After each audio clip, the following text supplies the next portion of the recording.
అందరికీ తెలుసు మోహన్ బాబు అంటే తెలుగు సినిమా ఇండస్ట్రీలో ఒకప్పుడు స్టార్ హీరోగా గుర్తింపు పొందాడు. అనేక చిత్రాలు నటించారు.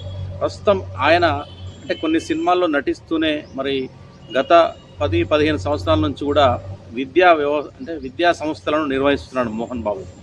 అంటే తిరుపతిలోని రంగంపేటలో మరి మోహన్ బాబుకు శ్రీ విద్యానికేతన్ పేరుతో విద్యా సంస్థలు ఉన్నాయి. అయితే 2022లో ఈ శ్రీ విద్యానికేతన్ ఏదైతే విద్యా సంస్థ ఉందో దాని ఆ పేరు మార్చేసి అంటే ఆ విద్యా సంస్థల స్థానంలో 2022లో మోహన్ బాబు ప్రైవేట్ విశ్వవిద్యాలయం అంటే ఒక యూనివర్సిటీని అయితే స్థాపించడం జరిగింది.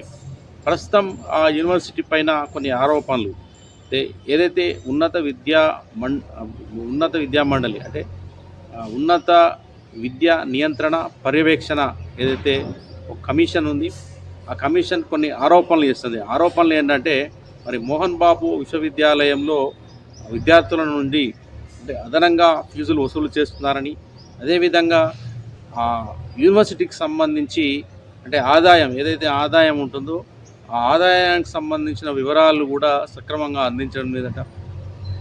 విద్యార్థులకు సంబంధించి అటెండెన్స్ అంటే ఈ హాజరు పట్టిక ఏదైతే ఉంటుందో దానిలో కూడా చాలా అవకతవకలు ఉన్నాయని చెప్పేసి అయితే ఫిర్యాదులు వచ్చాయి.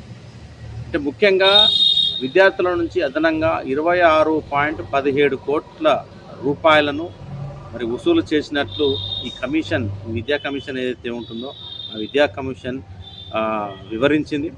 అంటే వెంటనే మరి మోహన్ బాబు ఏదైతే విద్యార్థుల నుంచి అదనంగా తీసుకున్న 26 కోట్ల రూపాయలు ఏవైతే ఉన్నాయో ఆ 26 కోట్ల రూపాయలను 15 రోజుల్లోగా చెల్లించాలని చెప్పేసి అయితే ఆదేశాలు.